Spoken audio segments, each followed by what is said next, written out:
Hello students, आज हम लोग class 12th NCERT math chapter 13 that is probability में मिसलेनियस एक्सरसाइज ऑन चैप्टर 13 के क्वेश्चन सॉल्व करने वाले हैं। लास्ट वीडियो लेक्चर में हम लोगों ने इस मिसलेनियस एक्सरसाइज ऑन चैप्टर 13 में इसके सॉल्व एग्जाम्पल को सॉल्व किए थे। उसके बाद एक्सरसाइज में क्वेश्चन नंबर 1 से लेकर के 6 तक सॉल्व किया था और आज क्वेश्चन नंबर 7 से स्टार्ट करेंगे। तो क्वेश्चन नंबर 7 देखते हैं क्या है।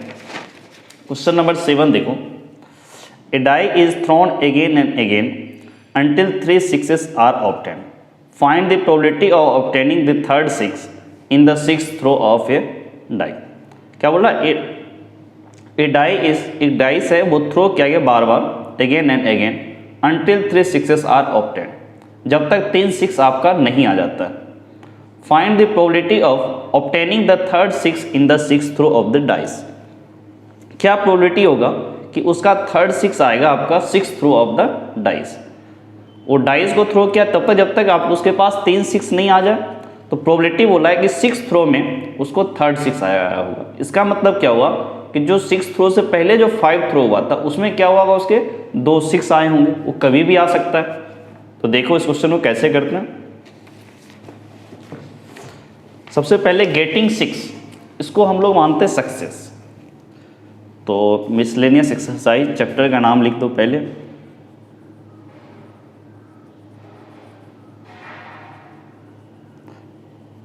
Miscellaneous exercise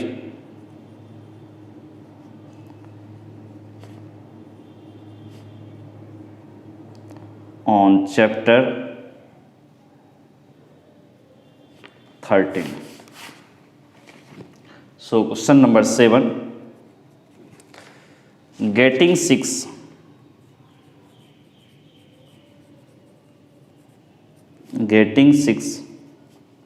on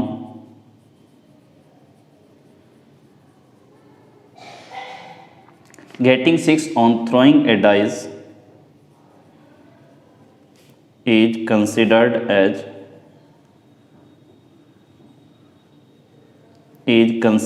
as success। इसका मतलब P ऑफ S सक्सेस कितना होगा 1/6, क्योंकि डाइस में टोटल होते हैं फेस आपके 6 और फेवरेबल क्या है 1। एंड P ऑफ फेलियर ये क्या हो जाएगा 1 - 1/6, सो दिस इज 5/6। अब इसने क्या किया कि 6 थ्रो किया है, ठीक है 6 थ्रो किया। इसका मतलब पहले के जो 5 थे उसमें उसको 2 बार सक्सेस हुआ है।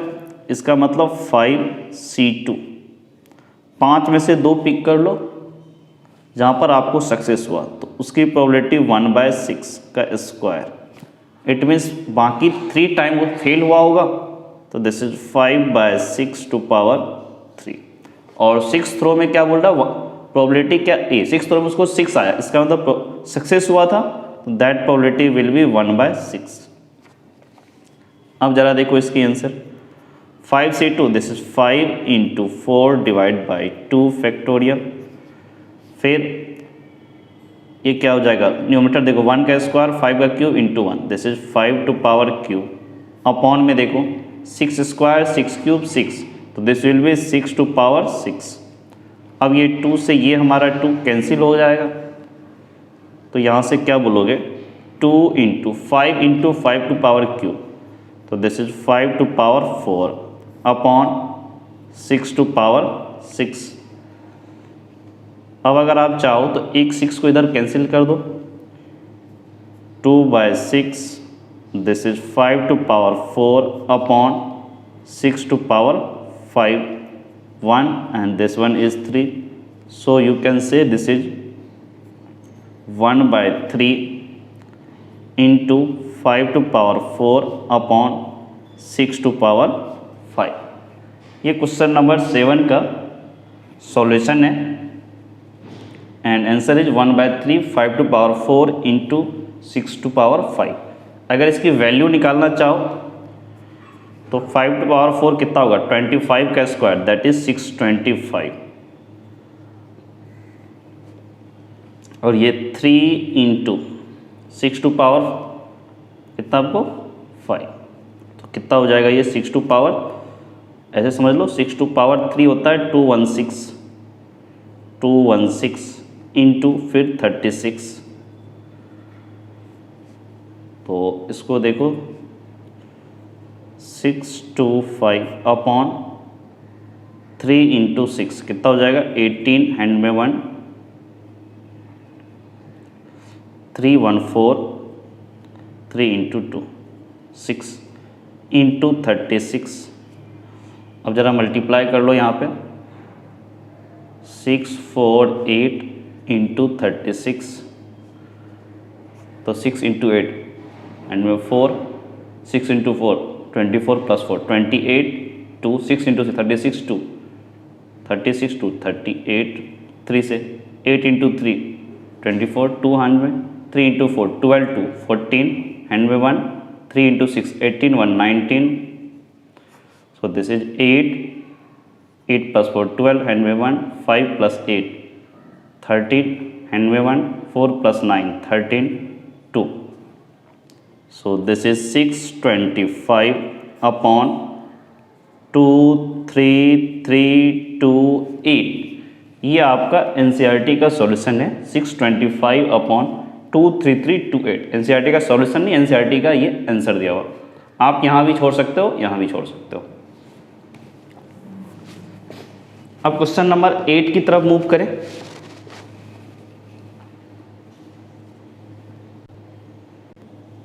क्या बोल रहा है कि if a leap year is selected at random what is the chances that it will contain 53 Tuesday. If a leap year is selected random, देखो कंडीशनल प्रोबेबिलिटी पे क्वेश्चन है ये कि लीप ईयर को सिलेक्ट किया तो क्या चांसेस होगा, क्या प्रोबेबिलिटी होगा कि ट्यूसडे जो वो 53 टाइम्स होगा। तो इस क्वेश्चन नंबर 8 को जरा देखो। क्वेश्चन नंबर 8 में ऐसे समझते हैं कि लीप ईयर क्या होता है, पहले वहां से देखते हैं। देखो लीप ईयर जो होता है आपका, इसमें टोटल कितने डेज हो जाते हैं। जो लीप ईयर है इसमें आपके टोटल होते हैं 366 डे होते हैं, डेज हो जाते हैं। और अगर आप इसको थोड़ा सा 7 से डिवाइड करो तो पूरा डिवाइड होता नहीं है, 52 पॉइंट समथिंग होता है। इसका मतलब क्या हुआ 52 वीक होगा, 52 वीक होगा। इसका मतलब 52 इंटू 7 कितना हो गया 7 इंटू 2 14 हैंड में 1 7 इंटू 5 35 1 36। इसका मतलब 364 डेज। इट मीन्स क्या हुआ कि 1 ईयर में 364 डेज ऐसे जिसमें 52 आपके हर डे होंगे। मंडे भी 52 टाइम होगा, ट्यूसडे भी 52 टाइम होगा। लीप ईयर में 366 डेज है। इसका मतलब 2 दिन होगा, 2 दिन एक्स्ट्रा हुआ।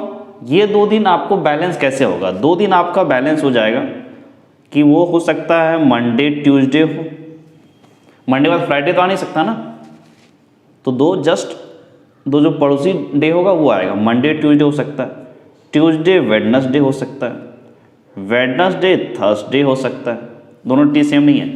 थर्सडे एंड फ्राइडे हो सकता है, फिर फ्राइडे एंड सैटरडे हो सकता है, फिर सैटरडे एंड संडे हो सकता है, फिर संडे एंड मंडे हो सकता है।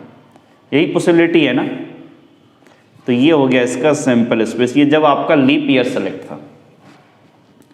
अब इसने क्या बोला what is the chances that it will contain 53 Tuesday. 53 Tuesday का मतलब क्या हो गया कि 52 ट्यूसडे तो था ही, एक और ट्यूसडे इसमें से आना चाहिए। तो मंडे ट्यूसडे ट्यूसडे वेडनेसडे, ये दो एक पॉसिबिलिटी है।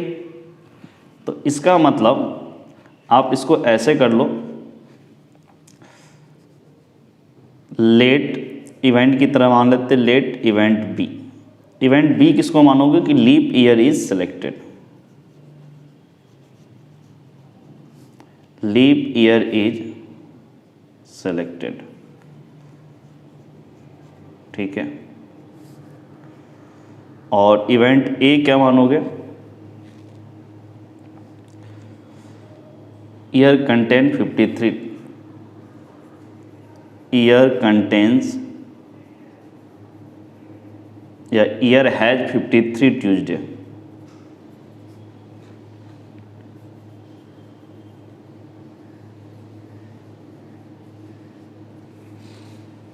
इसका मतलब क्या हो गया, P of A after B। Leap year contain किया है और ईयर कंटेन्स 53 ट्यूसडे, तो ये होगा एम्प्टी ट्यूसडे, ये 2 दिन हो गया और टोटल कितना 1 2 3 4 5 6 7, तो दिस इज 2/7। तो क्वेश्चन नंबर 8 का सॉल्यूशन क्या हो जाएगा 2/7। टोटल कितने थे, N O B leap year अगर सिलेक्ट हुआ तो अब कितने हो जाएंगे टोटल, 2 दिन वाले, ठीक है। अब क्वेश्चन नंबर 9 की तरफ हम लोग मूव करते हैं। तो क्वेश्चन नंबर 9 जरा देखो क्या है। Question number 9 is an experiment succeeded twice as often as it fails, find the probability that in the next 6 trial there will be at least 4 success. तो इस क्वेश्चन नंबर 9 को देखो।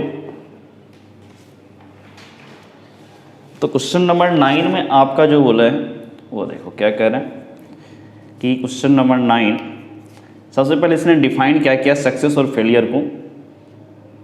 N experiment succeeded twice as often as it trial, इसका मतलब कि P of success जो है, experiment succeeds twice as often as it fails equals to 2 times P of fail. Fail से ट्वाइस, फेल होने की प्रोबेबिलिटी से ट्वाइस है सक्सेस होने की प्रोबेबिलिटी। और एक और इक्वेशन आपके पास है कि P of equals to 1 minus P of F। अब यहाँ से पुट कर दो P ऑफ S की वैल्यू यहाँ से 2 times P of F equals to 1 minus P of F। Minus इधर आया तो plus 2 + 1, this becomes 3 times P of F equals to 1। तो यहाँ से बोलोगे P of F equals to 1/3 और P ऑफ S सक्सेस की प्रोबेबिलिटी कितनी हो जाएगी, दिस इज 2/3। अब चलो इसमें क्या बोला कि 6 ट्रायल में, it means n equals to 6। क्या बोला कि इसने देयर विल एटलीस्ट 4 सक्सेस, कम से कम 4 सक्सेस हो। तो रैंडम वेरिएबल x को मानो number of success.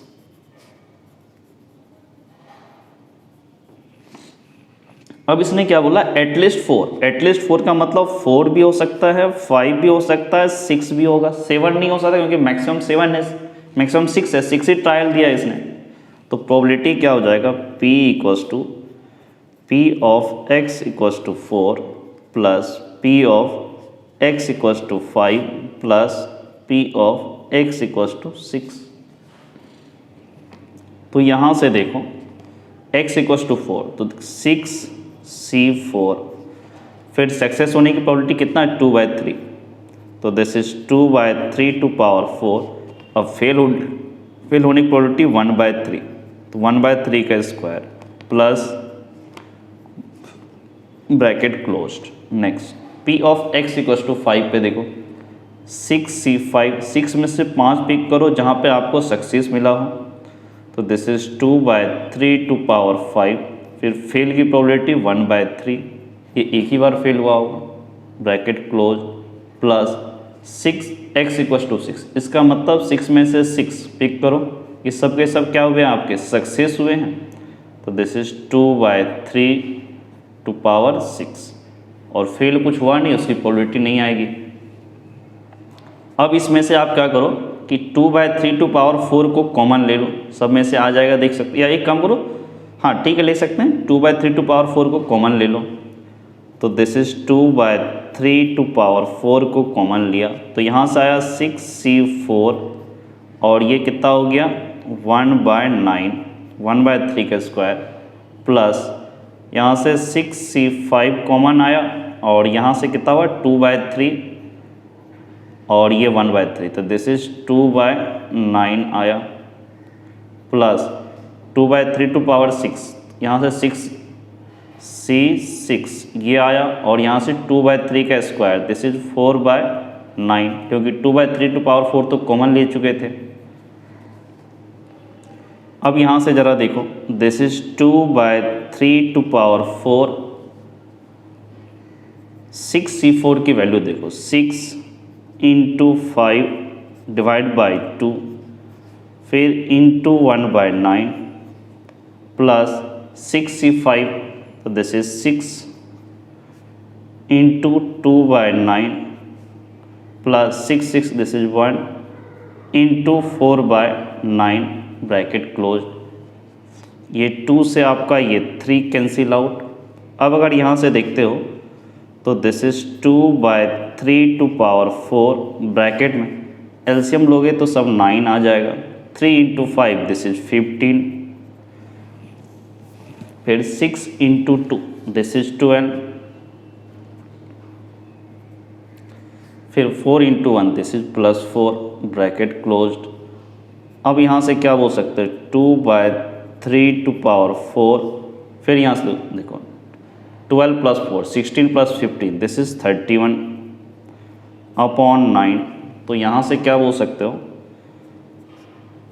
31 upon 9 into 2/3 to power 4। ये क्वेश्चन नंबर 9 का आपका सॉल्यूशन है। Answer is 31/9 into 2/3 to power 4।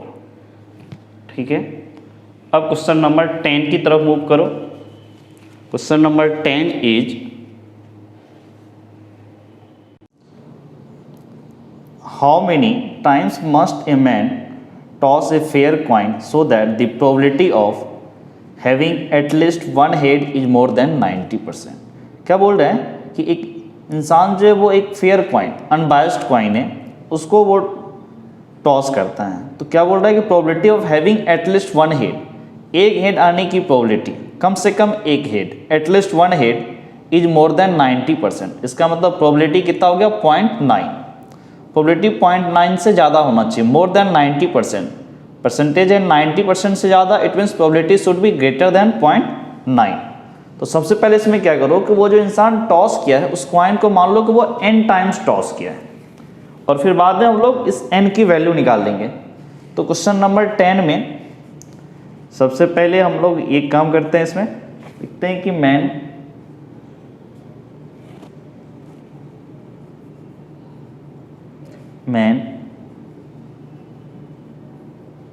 tosses the coin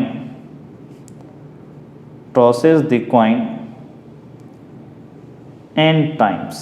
ठीक है, उसके बाद इसने क्या बोला कि at least one head of having at least one head, तो ऐसे लिखो getting head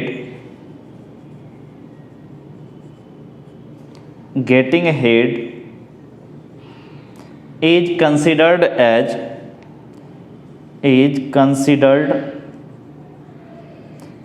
considered as success. ठीक है, इसका मतलब P ऑफ S सक्सेस होने की प्रोबेबिलिटी कितना होगा, हेड आने की प्रोबेबिलिटी 1/2, तो फेल होने की भी प्रोबेबिलिटी क्या होगा, P of F that is 1/2। Head नहीं आया तो that will be fail, head आया तो दैट इज सक्सेस। अब इसमें क्या करते हैं हम लोग, इसने क्या बोला, एटलीस्ट वन हेड, कम से कम एक बार हेड आना चाहिए। और अगर x को अगर आप बोलो नंबर ऑफ सक्सेस, ये रैंडम वेरिएबल है। एटलीस्ट वन हेड कहने का मतलब क्या हो गया, 1 2, कम से कम 1 2 3 डॉट डॉट कहाँ तक, तो n तक। अब इसका क्या है, having at least one head, it means P of x is greater than equals to 1 is more than 90%। 90% से ज़्यादा, it means probability is 0.9। P of x is greater than equals to 1, आप इसको ऐसे बोल सकते हो 1 - P of x equals to 0, this should be greater than 0.9। ठीक, क्योंकि 1 2 3 डॉट डॉट एंड एक जीरो वाला केस छूट रहा है, तो जीरो वाला केस को 1 में माइनस कर दिए, पूरा का पूरा केस आ जाएगा। तो यहाँ से हम लोग क्या बोल सकते हैं, this is 1 - P of x equals to 0, मतलब एक बार भी सक्सेस नहीं हुआ, हर बार कितना हुआ, फेल हुआ। फेल होने की प्रोबेबिलिटी 1/2, कितनी बार फेल हुआ होगा, तो n टाइम हमने टॉस किया था कॉइन को, तो n टाइम ये फेल हुआ, तो 1/2 to power n, this is greater than 0.9। अब क्या करो, ये 0.9 को इधर ले आओ, तो ये कितना हो जाएगा आपका 1 माइनस 0.9, ठीक है, और माइनस 1/2 टू पावर n, ये इधर आएगा तो क्या होगा 1/2 टू पावर n। तो यहाँ से क्या बोल सकते हो 1 minus 0.9, this is 0.1 greater than 1/2 to power n। अब इसको क्या लिख सकते हो, 0.1 को लिख सकते हो 1/10 एंड 1/2 टू पावर n को लिख सकते हो 1/2 to power n। Cross multiply कर दो तो 2 टू पावर n इधर आया और ये 10 इधर आया। इसका मतलब क्या होगा कि n should be greater than equals to 4। 2 to power 1 2, 10 से बड़ा नहीं होगा। 2 टू पावर 2 4, वो भी 10 से बड़ा नहीं होगा। 2 टू पावर 3 8, वो भी 10 से बड़ा नहीं होगा। 2 टू पावर 4 10 से बड़ा हो जाएगा 16। फिर 2 टू पावर 5 32, वो भी 10 से बड़ा होगा। 4 या 4 से बड़ा कोई भी वैल्यू ले लो तो क्या होगा, ये इस इक्वेशन को, इस इनइक्वालिटी को वो सेटिस्फाई करेगा। इट मीन्स आपको कॉइन को कितनी बार 4 या 4 से ज़्यादा टाइम टॉस करना पड़ेगा। तो क्वेश्चन नंबर 10 का आंसर क्या होगा, n should be greater than equals to 4। अब क्वेश्चन नंबर 11 की तरफ मूव करो। क्वेश्चन नंबर 11 क्या बोल रहा है, in a game a man wins a rupees for a 6 and loses a rupees for any other number when a fair dice is thrown. The man decided to throw a dice thrice but to quit as when he gets a 6. Find the expected value of amount he wins or loses. Expected मतलब mu की value या mean बोलो, of the amount he wins और loss. तो amount और the amount he win और loss, इसको हम लोग क्या मानेंगे, रैंडम वेरिएबल। अब गेम में क्या बोल रहा है कि एक मैन जो है वो किसको थ्रो कर रहा है, डाइस को थ्रो करता है। अगर 6 आया तो वो 1 रुपया जीतते हैं। अगर वो 6 के अलावा कोई और नंबर आता है तो वो 1 रुपया उसको देना पड़ता है, लूजेज 1 रुपीज़। तो ऑर्गेनाइजर को 1 रुपया वो देता है। फिर the man decided to throw a dice thrice but to quit as when a fair dice when he gets a 6। वो इंसान डिसाइड क्या करता है कि वो 3 बार डाइस को थ्रो करेगा, बट अगर उसको 3 बार से पहले अगर उसको 6 आया तो वो गेम को छोड़ देगा। But to quit as when he gets a 6, ठीक है। तो देखते हैं इस क्वेश्चन को कैसे करना है।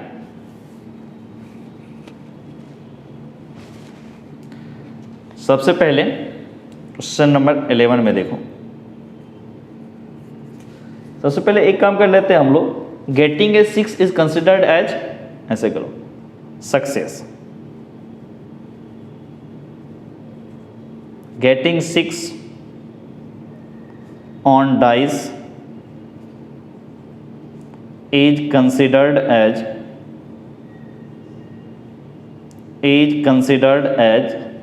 success, ठीक है। तो अब जरा P ऑफ सक्सेस निकालो, कितना होगा।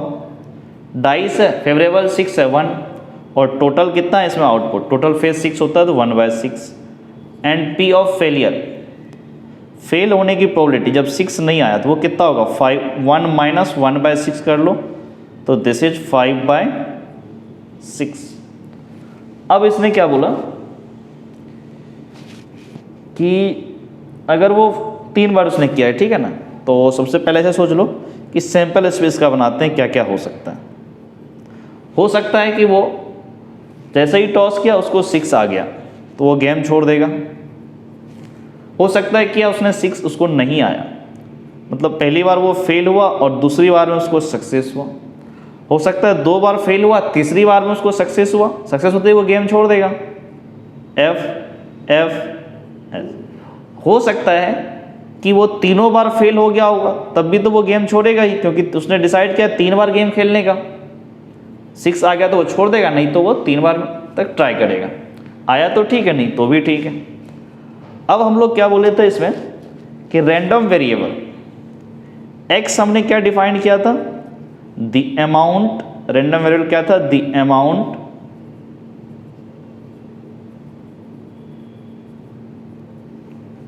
अमाउंट ही विन ठीक है, माइनस साइन उसके लॉस को दिखा देगा। ठीक है, अब x की वैल्यू हम लोग को निकालना पड़ेगा। तो सबसे पहले x ऑफ सक्सेस, सक्सेस एक बार में मिल गया तो 1 रुपीज इसको मिलेगा, प्रॉफिट होगा। x ऑफ एफ एस, पहले फेल हुआ तो -1, फिर सक्सेस हुआ तो +1, दिस इज इक्वल टू 0। फिर x of F S, 2 bar fail हुआ फिर एक बार सक्सेस हुआ तो -2 + 1, दिस विल बी -1। हो सकता है वो तीनों बार फेल हुआ हो, x F, this will B -3। ये रैंडम वेरिएबल की 4 पॉसिबल वैल्यू हैं। x की क्या क्या पॉसिबल वैल्यू है? 1, 0, -1, -3। अब हम लोग एक काम करते हैं, सबकी प्रोबेबिलिटी निकालते हैं। तो सबसे पहले p ऑफ x = 1, इसका मतलब पहली बार में वो सक्सेस हुआ, इसकी प्रोबेबिलिटी p ऑफ s, ये तो हमारा 1/6 है। अब नेक्स्ट है p ऑफ x = 0, इसका मतलब p ऑफ एफ एस, पहले फेल बाद में सक्सेस, इसकी प्रोबेबिलिटी पहले फेल हुआ इट मीन्स 5/6, फिर उसके बाद सेकेंड टाइम वो सक्सेस हुआ तो दिस इज 1/6। तो टोटल कितना हो जाएगा? 5/36। इसके बाद एक और है p ऑफ x = -1, ये -1 का मतलब क्या हुआ? p of F S, 2 bar fail एक बार सक्सेस, इसकी प्रोबेबिलिटी 2 बार फेल हुआ तो 5/6 का स्क्वायर होगा, क्योंकि 2 बार फेल हुआ है, इनटू एक बार सक्सेस हुआ, दिस इज 1/6। तो यहाँ से क्या बोलोगे? 25/216। इसके बाद एक और है आपको, वो है p ऑफ कितना है? p ऑफ जरा देखो, x = -3। तो यहाँ से बोलोगे p ऑफ एफ, तो this will B 5/6⁻3, this is 125/216। Okay, अब इसका प्रोबेबिलिटी डिस्ट्रीब्यूशन हम लोग बनाते हैं। देखो क्या बनेगा प्रोबेबिलिटी डिस्ट्रीब्यूशन इसका, क्योंकि एक्सपेक्टेड जो वैल्यू बोल रहा है उसके लिए प्रोबेबिलिटी डिस्ट्रीब्यूशन चाहिए। तो सबसे पहले देखो,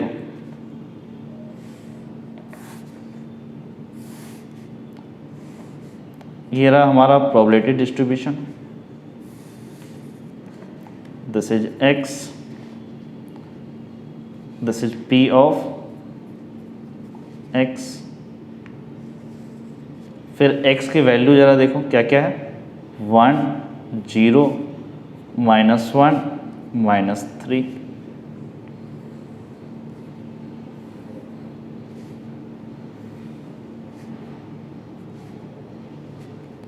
ठीक है, 1 में कितनी? 1/6, फिर दिस इज 5/36, फिर -1 में दिस इज 25/216, 3 में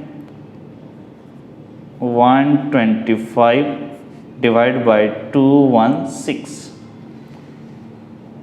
अब इसमें से अपने को क्या निकालना है? Expected value of the amount given. Random variable का ये क्या बताएगा? e ऑफ x, या फिर म्यू बोलो, तो ये क्या होगा? Summation of xi pi i 1 से लेकर के 4 तक, यहाँ नंबर ऑफ टर्म्स 4 है। सो you can say this is x1 p1 plus x2 p2 plus x3 p3 plus x4 p4, x1 की value 1 into p1, this is 1/6, फिर x2 0 into p2, this is 5/36, x3 this is -1, P3 this is 25 upon 216 plus this is minus 3 into 125 upon 216। अब यहाँ से हम लोग क्या निकाल सकते हैं, this will B 1/6, this is 0, this will B minus 25 upon 216, this will B minus 375, minus 3 into 125 upon 216।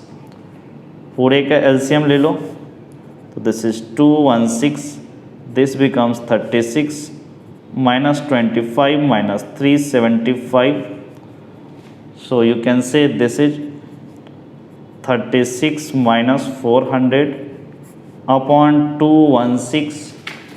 next is 400 में से 36 आपका माइनस होगा, माइनस 364 अपॉन 216, ये 4 से कैंसिल होगा, दिस इज 9 on 1, 4 से ये this is 5 4, it will be minus 91 upon 54। ये हो जाएगा इसका एक्सपेक्टेड अमाउंट, ये एक्सपेक्टेड वैल्यू। तो ये क्वेश्चन नंबर 11 का सॉल्यूशन है, आंसर इज माइनस 91/54। अब आगे बढ़ते हैं क्वेश्चन नंबर 12 की तरफ। तो क्वेश्चन नंबर 12 जरा देखो, Suppose we have 4 boxes A, B, C and D containing colored marble as given below.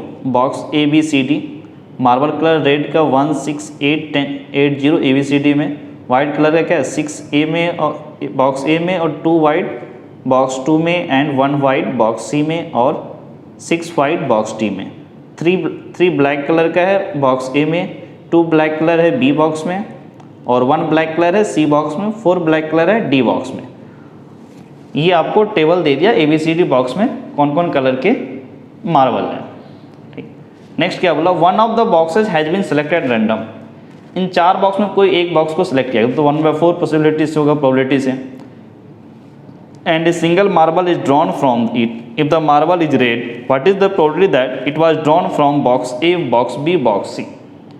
ठीक, ये भी बेस थ्योरम पे क्या बोला, जो मार्बल हमने ड्रॉ किया उसका कलर रेड है, ये अपने को पता है। अब बताना है कि वो बॉक्स A से निकला था कि क्या प्रोबेबिलिटी होगी, बॉक्स B से निकला तो क्या प्रोबेबिलिटी होगी, बॉक्स C से निकला तो क्या प्रोबेबिलिटी होगी। तो देखते हैं क्वेश्चन नंबर 12 को।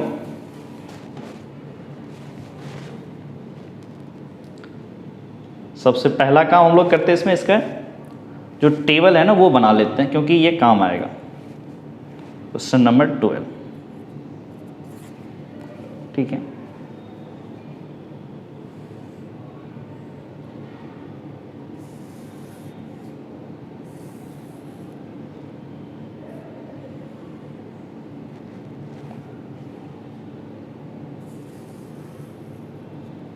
सबसे पहले box, this is A, this one B, this is C, this is D। अब देखो ये रेड कलर का है, फिर आपका वाइट है, फिर आपका यहाँ पर ब्लैक है। ओके, अब जरा देखो रेड कलर वाले कितने हैं, 1 सबको यहाँ पे।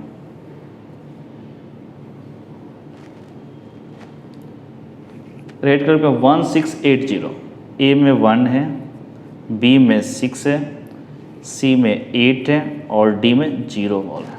वाइट मार्बल क्या है, बॉक्स A में 6, बॉक्स 2 में आपके 2 और बॉक्स C में आपका 1 एंड बॉक्स D में 6। फिर ब्लैक कलर का मार्बल देखो, 3 है आपका बॉक्स A में, 2 है बॉक्स B में एंड 1 है बॉक्स C में, 4 है आपका बॉक्स D। ये हमारा टेबल। इसको हम लोग करने से पहले सबसे पहले डायग्राम के थ्रू करेंगे, ज़्यादा आसान हो जाता था डायग्राम के थ्रू। रिकॉल करो बेस थ्योरम जब बता रहे थे उस टाइम बताया था। तो सबसे पहले 4 बॉक्स होंगे, ये हो गया ए, फिर ये हो गया हमारा बी, फिर ये हो गया हमारा सी, बॉक्स सी, फिर यहाँ पर हमारा हो गया बॉक्स डी। सबकी प्रोबेबिलिटी कितनी होगी 1/4, क्योंकि ये 4 है और रेंडमली पिक किया है तो 1/4। अब जरा देखो इसने क्या किया, मार्बल का कलर रेड आया था। ए ब्लॉक में देखो रेड कितने हैं, 1 है,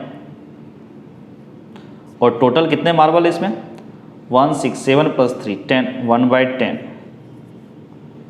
फिर देखो इसमें बी वाले में देखो रेड कितने हैं 6 अपॉन में 6 + 2 8 + 2 10। अब सी कलर में देखो कितने हैं मार्बल, सी में रेड है 8 upon 8 + 1 9 + 1 this is 10।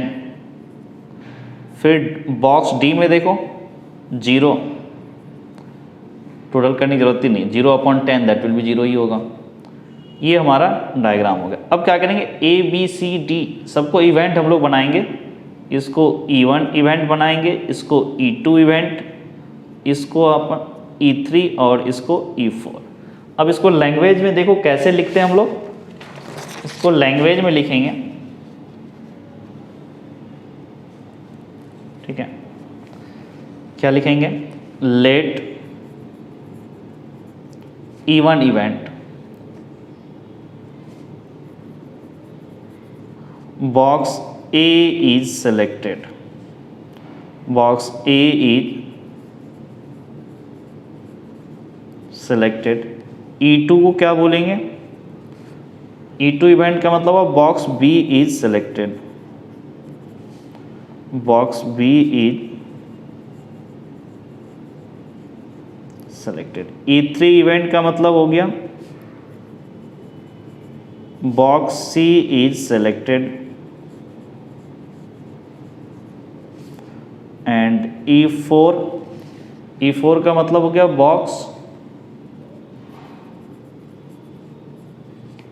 Box D is selected.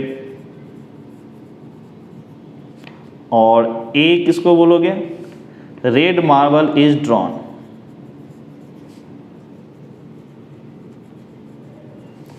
Red marble is drawn from box, ठीक है। अब जरा सबसे ये जो हमारा डायग्राम था, जो ये डायग्राम के थ्रू बताए थे पूरे क्वेश्चन को, इससे प्रोबेबिलिटी वगैरह निकालते हैं क्या क्या होगा।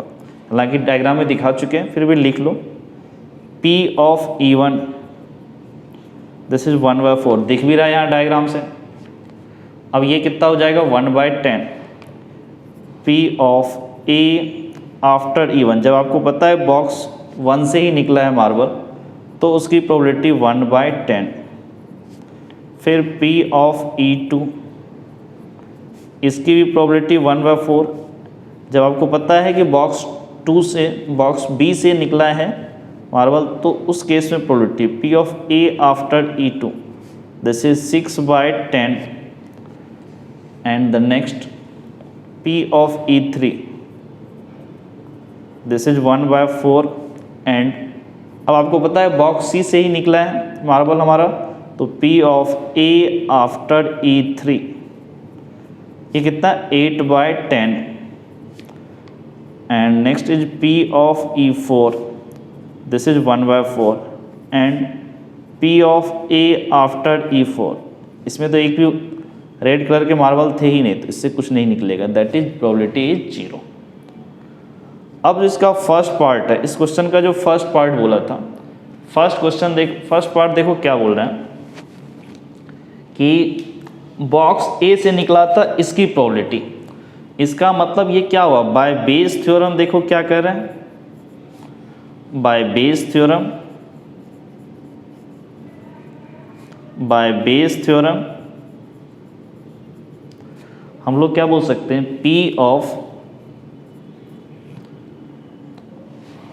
बॉक्स A से मतलब P ऑफ E1 अब आफ्टर ए, जब अपने को पता है कि मार्बल का कलर रेड है तो this will B P of E1 into P of A after E1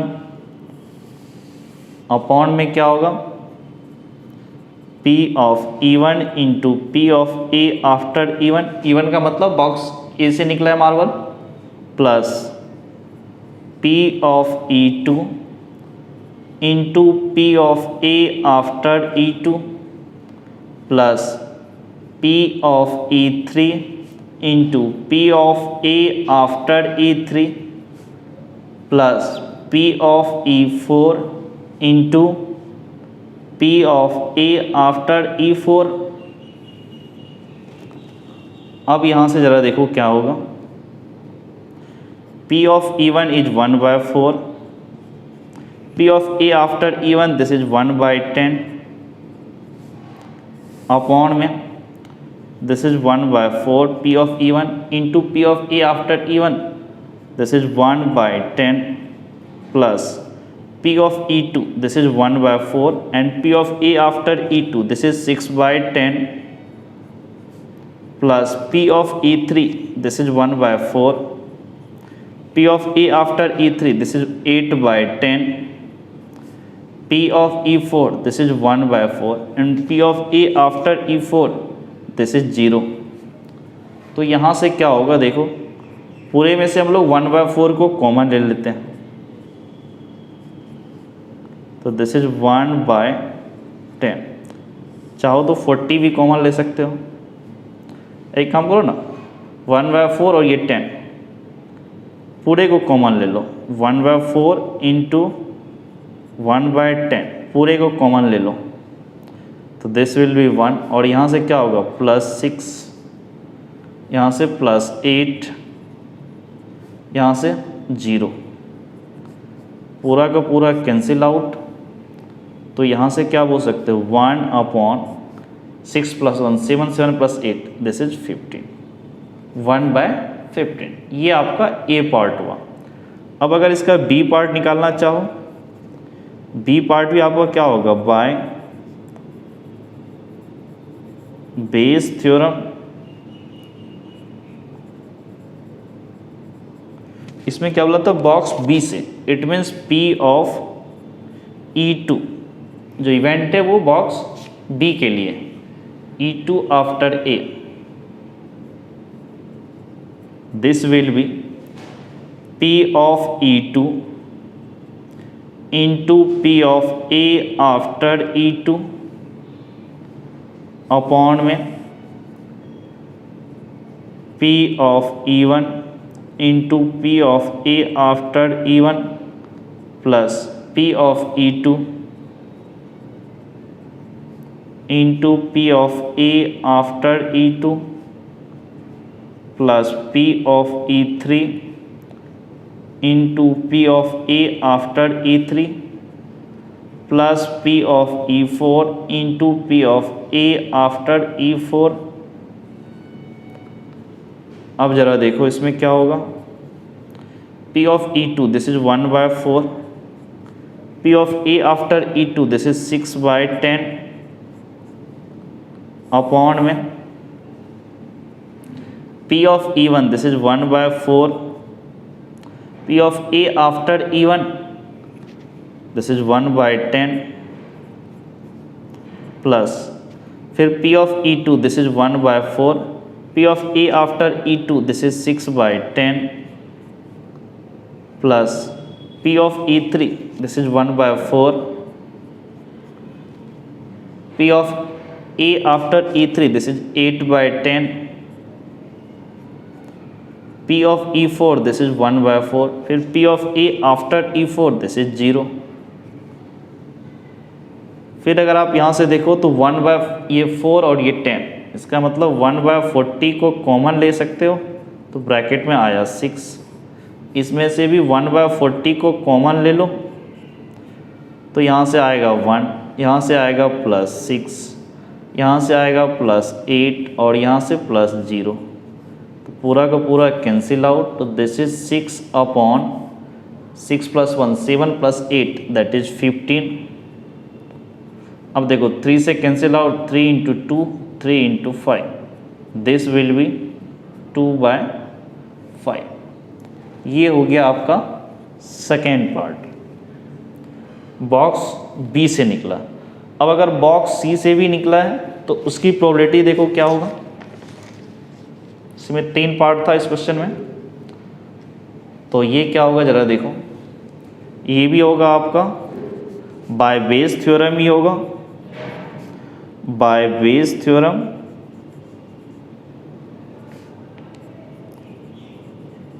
bye Bayes theorem. देखो क्या बोला था, बॉक्स सी से, बॉक्स सी कहने का मतलब P ऑफ E3, बॉक्स सी से निकलने को हमने E3 से डिफाइन किया था, इवेंट E3 डिफाइन किया था, P of E3 after A, this will B P of E3 into P of A after E3 upon में P of E1 into P of A after E1 plus P of E2 into P of A after E2 plus P of E3 into P of A after E3 plus P of E4 into P of A after E4। अब यहाँ से देखो P of E3, this is 1/4, P of A after E3, P of A after E3, this is 8/10 upon में देखो P of E1, this is 1/4, P of A after E1, this is 1/10, P of E2, this is 1/4, P of A after E2, this is 6/10 plus P of E3, this is 1/4, P of A after E3, this is 8/10, P of E4, this is 1/4, P of A after E4, this is into 0। अब यहाँ पे क्या करते हैं, पूरे में से 1/4 और ये 10 इनको कॉमन ले ले, दिस इज 1/40 इंटू 8 अपॉन में, फिर 1/40 को कॉमन ले लें। अब देखो ब्रैकेट में क्या है, यहाँ से तो 1 आएगा, फिर यहाँ से +6, यहाँ से +8, फिर यहाँ से +0, तो ये दोनों तो कैंसिल आउट। यहाँ से क्या बोल सकते हो, 8/6 + 1 7 + 8 15, 8/15। ये आपको क्वेश्चन नंबर 12 का जो तीनों पार्ट था उनका सॉल्यूशन है। आंसर देखो सी पार्ट में आपका कितना आया है, 8/15, और बी पार्ट में देखोगे तो यहाँ पर है 2/5, ए पार्ट में आया 2/5, हाँ ठीक है, ए पार्ट में आया 1/15। अब हम लोग क्वेश्चन नंबर 13 की तरफ मूव करते हैं। तो क्वेश्चन नंबर 13 देखो, इस टाइप का क्वेश्चन आप कर चुके हैं, एक सॉल्व एग्जाम्पल में भी था और एक्सरसाइज में भी क्वेश्चन था इस टाइप का। वो देखो 13, क्वेश्चन नंबर 13 देखो क्या लिखा है, थोड़ा लंबा चौड़ा है एक्सप्रेशन लिखा हुआ language. Assume that chances of patient having a heart attack is 40%.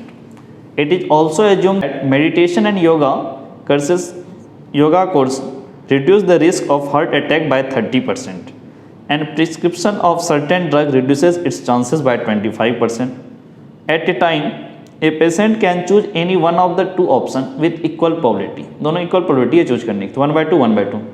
It is given that after going through one of two options, the patient selected at random suffers a heart attack. Find the probability that the patient followed a course of meditation and yoga. देखो क्या बोल रहा है, assume the chance of patient having a heart attack. कोई patient है, heart attack वाला patient है, उसको हार्ट अटैक आएगा, इसकी प्रोबेबिलिटी 40%।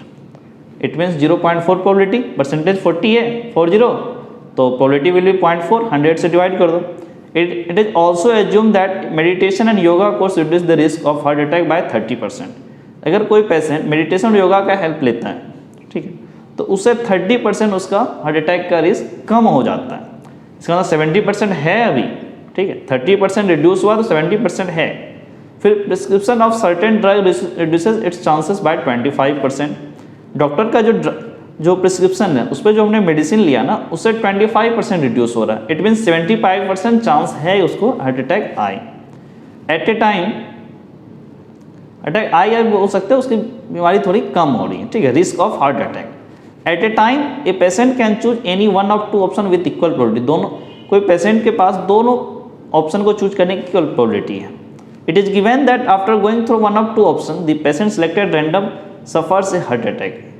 अब क्या है, इन दोनों में से कोई एक ऑप्शन से गया होगा, उस पेशेंट को हार्ट अटैक आ गया है। Find the probability that the patient followed A course of meditation and yoga. अब उसको हार्ट अटैक आ गया है, अब प्रोबेबिलिटी बताओ कि वो मेडिटेशन और योगा को फॉलो कर रहा था। अच्छा क्वेश्चन है, चलो इसको देखते हैं। पहले इसके डायग्राम के थ्रू थोड़ा समझते हैं क्वेश्चन नंबर 13 को। देखो क्वेश्चन नंबर 13 में पेशेंट है आपका,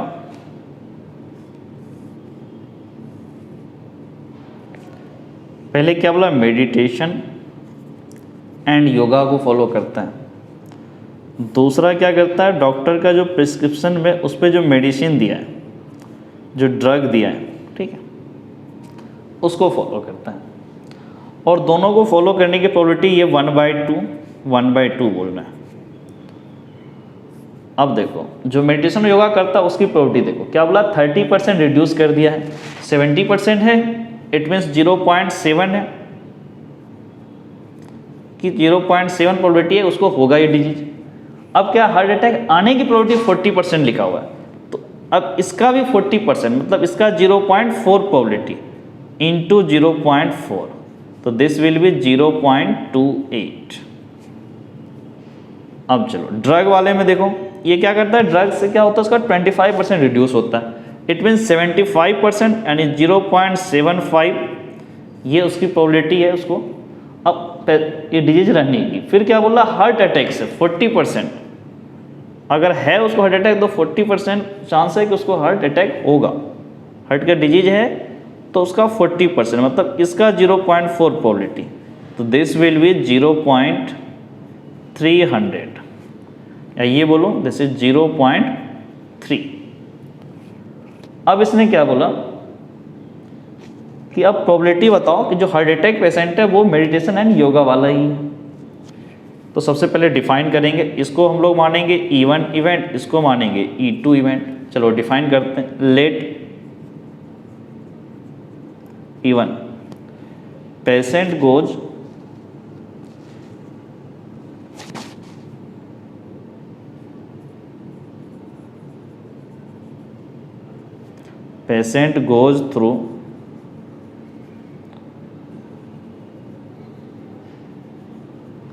through meditation, patient goes through meditation and yoga। और E2 इवेंट है पेशेंट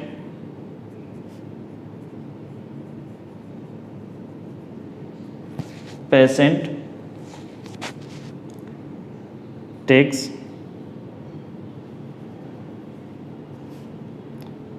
certain प्रिस्क्रिप्शन पे जो ड्रग है, certain drug. And event A है आपका patient having heart attack.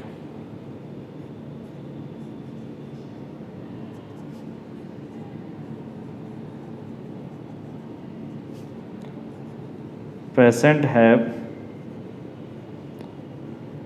Heart attack, ठीक है। अब जरा P ऑफ E1 देखो, P ऑफ E1 1/2 होगा प्रोबेबिलिटी, क्योंकि दोनों कोर्सेज के जाने की इक्वल प्रोबेबिलिटी था। And P of A after E1, जब आपको पता है वो मेडिटेशन और योगा पे गया है तो हार्ट अटैक आने की प्रोबेबिलिटी कितना है, 0.28 हम लोग निकाल चुके, 0.7 इंटू 0.4 से। फिर P ऑफ E2 कि वो प्रिस्क्रिप्शन पे जो ड्रग दिया गया है वो ले रहा है, तो 1/2। एंड आपको पता है कि वो ड्रग ले रहा है डॉक्टर के एडवाइस पे, P of A after E2, तब उसको हार्ट अटैक की प्रोबेबिलिटी दिस इज 0.3। ओके, अब जरा देखो इसमें जो पूछा है कि वो मेडिसिन योगा से गया होगा, इसकी प्रोबेबिलिटी बताओ। मेडिसिन योगा मतलब क्या, E1 वाला। इट मीन्स क्वेश्चन ये है कि बाय, इसको भी लिख लो, बेस थ्योरम से ये सॉल्व होगा, तो बाय बेस थ्योरम, ठीक है, P of meditation and yoga that is E1, P of E1 after A. तो यहां से क्या बोलोगे, P of E1 into P of A after E1 upon P of E1 into P of A after E1 plus P of E2 into P of A after E2। This is P of E1, ये 1/2 है, P of A after E2 that is 0.28 upon P of E1 this is 1/2 into P of A after E1 this is 0.28, फिर P of E2 this is 1/2, P of A after E2 this is 0.3।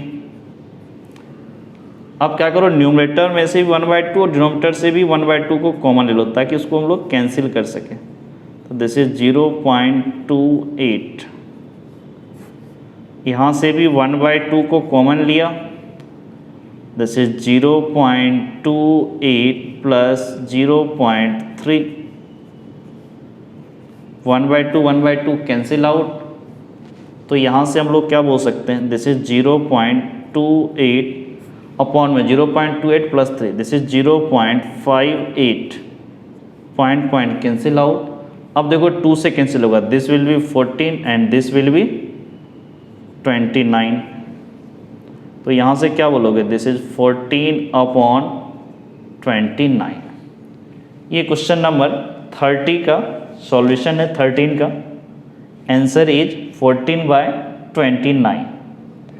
अब question number 14 की तरफ move करते हैं हम लोग। Question number 14 देखो, question number 14 क्या बोला, if each element of a second order determinant is either 0 or 1, what is the probability that the value of determinant is positive? Assume that the individual entries of determinant are chosen independently, each value being assumed with probability 1/2। अब क्या बोला, second order determinant है, उसमें जो element है वो या तो 0 होगा या 1 होगा। What is the probability that the value of determinant is positive, determinant का वैल्यू होगा वो पॉजिटिव हो। एज्यूम दैट इंडिविजुअल एंट्री और डिटर्मिनेंट आर चूजन इंडिपेंडेंटली, वो जो वैल्यू पुट करेंगे एलिमेंट, डिटर्मिनेंट का जो एलिमेंट वो इंडिपेंडेंटली, उससे कोई रिलेशन नहीं, ये क्या होगा तो वो क्या होगा, ठीक है। Etch value being the assume with probability 1/2, 0 और 1 जो इनपुट था एलिमेंट की वैल्यू, उसकी इक्वल प्रोबेबिलिटी 1/2 आने की। तो देखते हैं क्वेश्चन नंबर 14 को। अच्छा क्वेश्चन है क्वेश्चन नंबर 14। तो अब जरा देखो,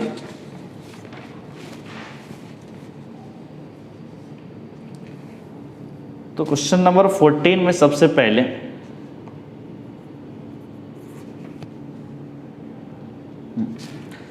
हमारा डिटर्मिनेंट मान लो कुछ इस टाइप का है, सेकेंड ऑर्डर बोला था ना, yes this is second order.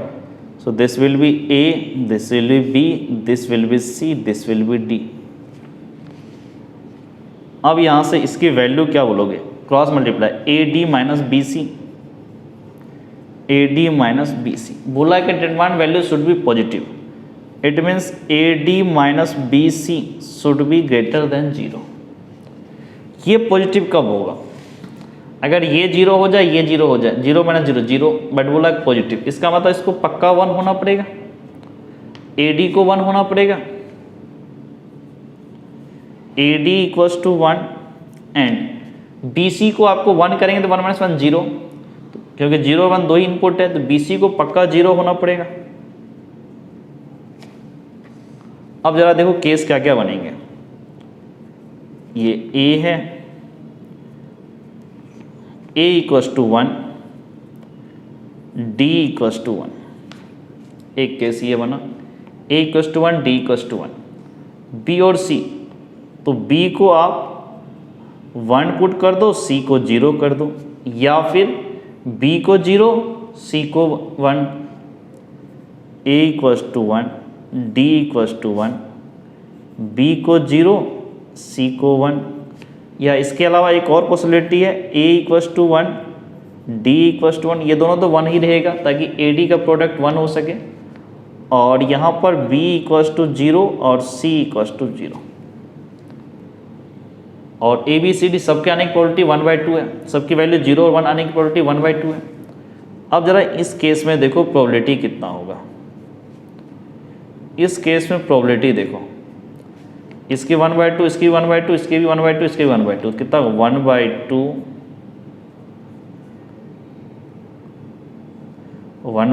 To power कितना हो गया ये 4, तो 1/2 टू पावर 4, इसके मतलब 1/8। अब इसमें जरा प्रोबेबिलिटी निकालो तो ये भी 1/2, 1/2, 1/2, 1/2, सबकी 1/2 प्रोबेबिलिटी है, सब आपस में मल्टीप्लाई हो जाएगा। 1/2 to power 4, sorry this is 1/8 नहीं, दिस इज 1/16, ठीक है, this will be also 1/16। Next इसकी प्रोबेबिलिटी देखो, ये भी 1/2, ये भी 1/2, ये भी 1/2, सबकी प्रोबेबिलिटी 1/2 और ये 4 बार है, it means 1/2 to power 4, this is 1/16। अब इसने जो प्रोबेबिलिटी पूछा है that the value of determinant is positive. अब जो प्रोबेबिलिटी पूछा है the value of D is positive, determinant की वैल्यू पॉजिटिव हो तो क्या होगा, इन तीनों केस संभव है तो तीनों को ऐड कर दो, 1/16 plus 1/16 plus 1/16, so this will B 3/16। तो ये क्वेश्चन नंबर 14 का हमारा सॉल्यूशन है, आंसर इज 3/16। अब हम लोग क्वेश्चन नंबर 15 की तरफ मूव करते हैं। तो क्वेश्चन नंबर 15 जरा देखो, क्वेश्चन नंबर 15 क्या बोला, an electronic assembly consists of two subsystems, say A and B. From the previous testing procedure, the following probabilities are assumed to be known. Probability of A fails is 0.2. Probability of B fails alone 0.15. Probability of A and B fails 0.15. Evaluate the following probability. पहला बोला P of A fails after B has failed. Probability of A fails alone. तो ये Venn diagram में चले जाते हैं, set theory जो हम लोग 11th क्लास में पढ़ते हैं। तो देखते हैं क्वेश्चन नंबर 15 को, क्योंकि पूरा का पूरा क्वेश्चन ये वेन डायग्राम पे जा रहा है हमारा। अब जरा देखो क्वेश्चन नंबर 15,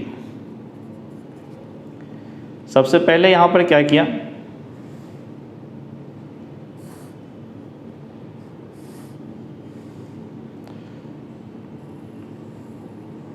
ये A हो गया and this one is B। अब देखो P of A fails, A को फेल होने की प्रोबेबिलिटी 0.2, ये पूरा का पूरा कंबाइंडली है आपको P ऑफ A फेल, जैसे फेल वाली प्रोबेबिलिटी दिखा रहे 0.2। अब क्या बोला, P of B fails alone, सिर्फ ये वाली प्रोबेबिलिटी बता रहा, ये वाला पोर्शन, ये पोर्शन बता रहा है आपको 0.15। It means P of B minus A, ठीक है, P of B minus A जो सेट थ्योरी से हम लोग करते थे, वो प्रोबेबिलिटी कितना बोला, P ऑफ, या ऐसे लिखो कि P of B alone, B के फेल होने की प्रोबेबिलिटी, दिस इज 0.15। अब क्या बोला, P of A and B fail, इसकी भी प्रोबेबिलिटी 0.15। ये वाला जो पोर्शन है इसकी भी प्रोबेबिलिटी आपका कितना हो जाएगा 0.15। टोटल था 0.2 और 0.15, तो ये कितना होगा 0.05 होगा। पूरे में से इसको घटा दो तो ये वाला पोर्शन सिर्फ 0.05, ये 0.15 और ये वाला पोर्शन 0.15।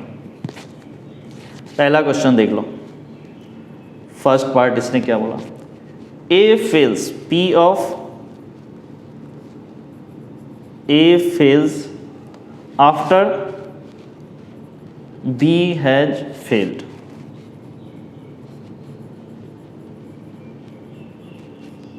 तो सबसे पहले P of A and B fail दोनों का इंटरसेक्शन लेंगे upon P of B fail. A और B दोनों का कंबाइंड अगर आप देखोगे तो कंबाइंड में क्या है 0.15, तो दिस इज 0.15। फिर P of B fail, P of B पूरा होगा ना 0.15 और 0.15, तो this is 0.30, point cancel out, 15 1 2, so this will B 1/2। ये क्वेश्चन नंबर 15 का फर्स्ट पार्ट हुआ। अब इसी का बी पार्ट देखो, बी पार्ट क्या बोला, P of A fails alone,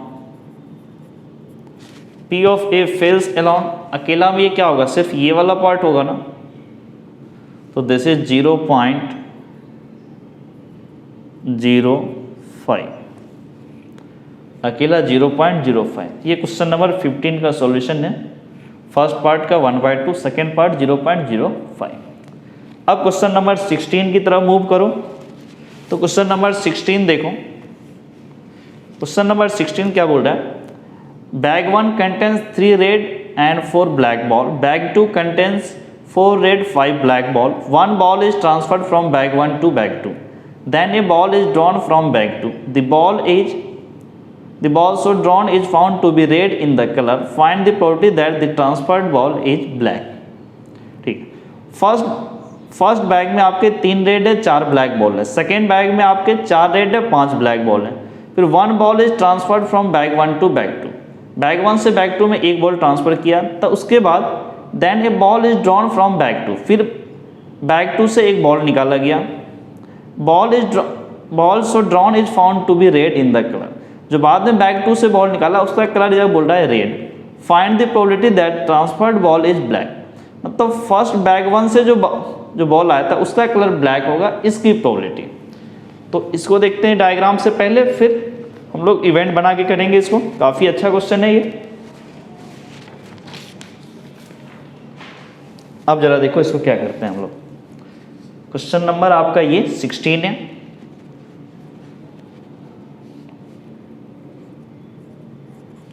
तो क्वेश्चन नंबर 16 में देखो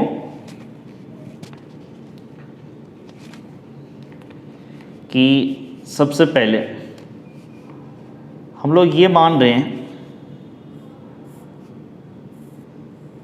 ये हमारा बैग 1 है, ओके, और बैग 1 ठीक। बैग 1 से सबसे पहले ट्रांसफर बॉल मान लो रेड कलर का बॉल ट्रांसफर किया हमने, और ये हो गया ब्लैक कलर का बॉल ट्रांसफर किया, तो ये बैग 2 रहा, बैग 2, ये भी हमारा बैग 2 ही होगा,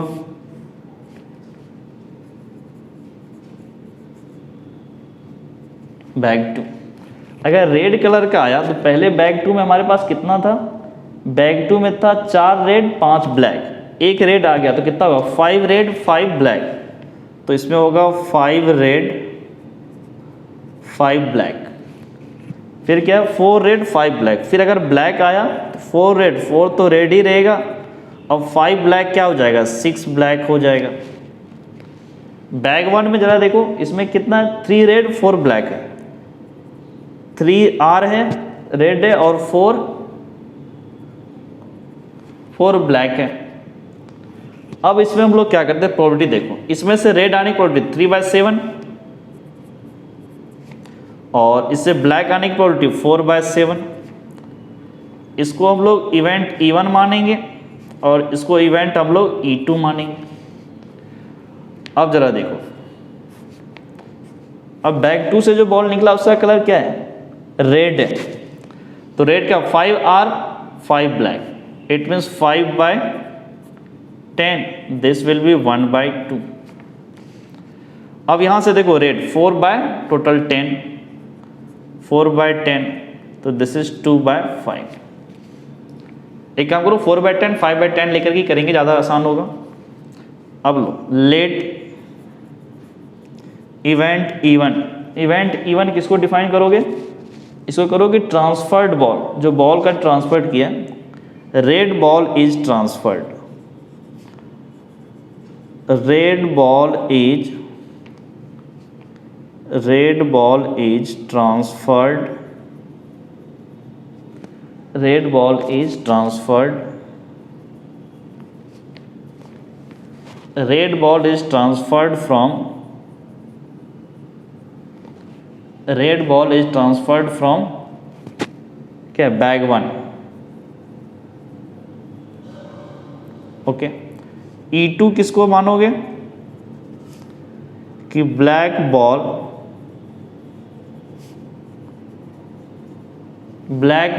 is transferred from bag 2, sorry bag 1। ठीक है, E1 is red ball transfer हुआ, E2 इज ब्लैक बॉल। और A बोलो, ये क्या बोल रहा है? The ball drawn is to found to be red, red ball is drawn from bag 2, ये हमने इवेंट मान लिया। अब जरा P ऑफ E1 निकालो कि रेड बॉल ट्रांसफर हुआ है, वो तो 3/7 है। अब आपको पता है कि रेड बॉल ही ट्रांसफर हुआ था, उस केस में P of A after E1 बताओ, तो वो हमारा 5/10 आया। डिवाइड नहीं करते ताकि आगे कैलकुलेशन में आसान हो, कैंसिल नहीं कर रहे यहाँ पे, कैलकुलेशन आसान करने के लिए। Next is P of E2, P of E2, this is 4/7, and P of A after E2, this is 4/10। अब अपने को जो निकालना था, the transferred ball is black, वो E2 इवेंट हुआ, इसकी प्रोबेबिलिटी, इसको भी बाय बेस थ्योरम करेंगे, by Bayes theorem.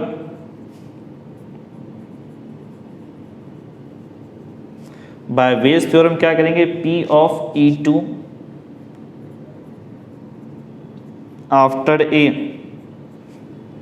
This is equals to P of E2 into P of A after E2 upon P of E1 into P of A after E1 plus P of E2 into P of A after E2। अब जरा P of E1 की value देखो, P of E1 is 3/7 into P of A after E2, sorry P of E2 is 4/7 है, this is 4/7। P of A after E2, this is also 4/10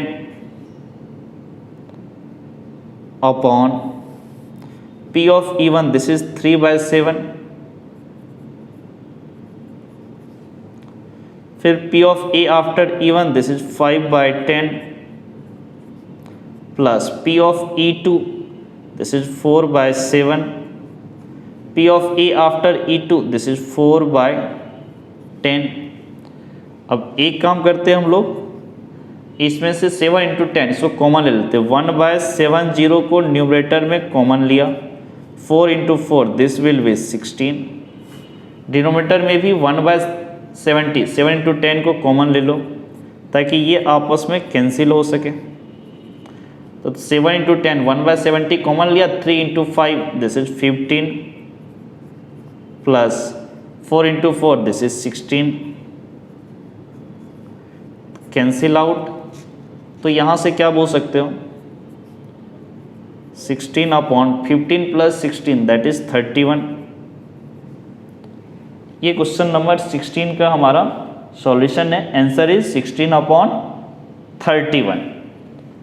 अब हम लोग question number 17 की तरफ move करते हैं। तो क्वेश्चन नंबर 17 जरा देखो, क्वेश्चन नंबर 17 क्या बोल रहा है, choose the correct answer in each of the following. Correct answer pick करना। पहले बोला if A and B are two event such that P of A is not equal to 0 and P of B after A equals to 1, then A is the subset of B, B is the subset of A and B equals to 5, A equals to 5। तो इस question number 17 को देखते हैं सबसे पहले। तो question number 17 जरा देखो क्या इंफॉर्मेशन गिवन है, P of B after A this is equals to 1।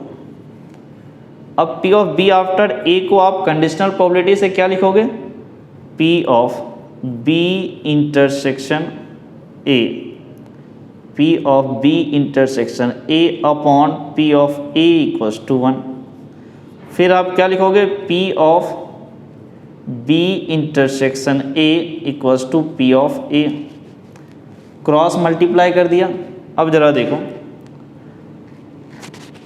P of B intersection A और B का इंटरसेक्शन P ऑफ A आ रहा है, इसका मतलब क्या हो गया कि A is the subset of B। A आपका B का सबसेट है, तो ऑप्शन A हमारा मैच करिए। क्वेश्चन नंबर 17 में हमारा A ऑप्शन मैच करिए।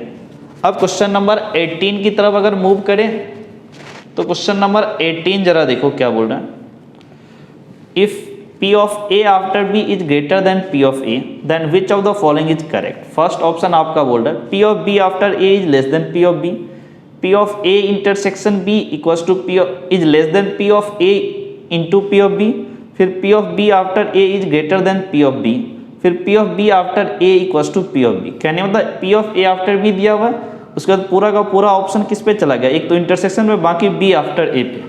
तो ये दो पॉइंट को लेकर के हम लोग क्वेश्चन नंबर 18 को प्रोसीड करते हैं, देखते हैं क्या होता है। तो क्वेश्चन नंबर 18 में देखो, क्वेश्चन नंबर 18, क्वेश्चन नंबर 18 में this is P of A after B, P of A after B is greater then P of A, this is greater then P of A। अब A after B को conditional probability से क्या बोलोगे, P of A intersection B upon P of B is greater then P of A। अब P of B को इधर लेके चले जाओ, this will B P of A intersection B is greater then P of A into P of B। I think यहाँ क्या है आपका लेस देन है साइन, तो B ऑप्शन रिजेक्ट हो गया। अब A C D में कोई होगा, इक्वल तो D भी नहीं लग रहा है, फिर देखते हैं एक ऑप्शन और आगे बढ़ते हैं। यहाँ से क्या करो, P of A intersection B, P of A intersection B upon यहाँ P ऑफ B तक P ऑफ A ले आओ, P of A greater than P of B। अब ये पूरा का पूरा क्या हो गया कि P of B after A हो गया is greater then P of B। P of B after A is greater then P of B, ये हमारा ऑप्शन C मैच कर रहा है। P of B after A is greater then P of B। अब question number 19 की तरफ approach करो। तो क्वेश्चन नंबर 19 देखो क्या बोल रहा है, काफी सिंपल है। If A and B are any two event such that P of A plus P of B minus P of A and B, मतलब A intersection B equals to P of A. P of A cancel हो गया, तो यहाँ से क्या बोलोगे, P of B minus P of A and B equals to 0। इसका मतलब क्या हुआ, P of B equals to, जो ऑप्शन दिया वहां से आपको क्या पता चल रहा है कि P of B minus A and B का मतलब क्या हो, P of A intersection B, this is 0। ये इंफॉर्मेशन गिवन है। तो यहां से एक चीज बोल सकते हो कि P of B equals to P of A intersection B. अब यहां से आपको एक चीज लग रहा होगा, ए इंटरसेक्शन बी और पी ऑफ बी दोनों इक्वल है। इसका मतलब आपका क्या हो सकता है कि अपॉन में पी ऑफ बी आना चाहिए। इट मीन्स आप ये बोल सकते हो कि P of A after B equals to, क्या बोलोगे, देखो अब यहां से आप क्या बोल सकते हो, पी ऑफ ए चेक करो, अगर चेक करोगे तो P of A intersection B upon P of B, ये दोनों तो सेम है, this will be equals to 1। तो यहां से आपका ऑप्शन कौन सा मैच कर गया, बी। तो ये क्वेश्चन नंबर 19 में आपका बी ऑप्शन मैच किया है, ठीक। Question number B, option B. तो 17 का ऑप्शन ए, 18 का ऑप्शन सी और 19 का ऑप्शन बी। तो इस तरह से हमारा ये मिसलेनियस एक्सरसाइज ऑन चैप्टर 13 जो होता है क्वेश्चन नंबर 19 के साथ हमारा कंप्लीट हुआ। नेक्स्ट वीडियो लेक्चर में हम लोग आगे देखेंगे जो भी होगा, ठीक है। आपका 12th या कुछ फंक्शन और कुछ बाकी है, वो चैप्टर हम लोग कवर कर लेंगे।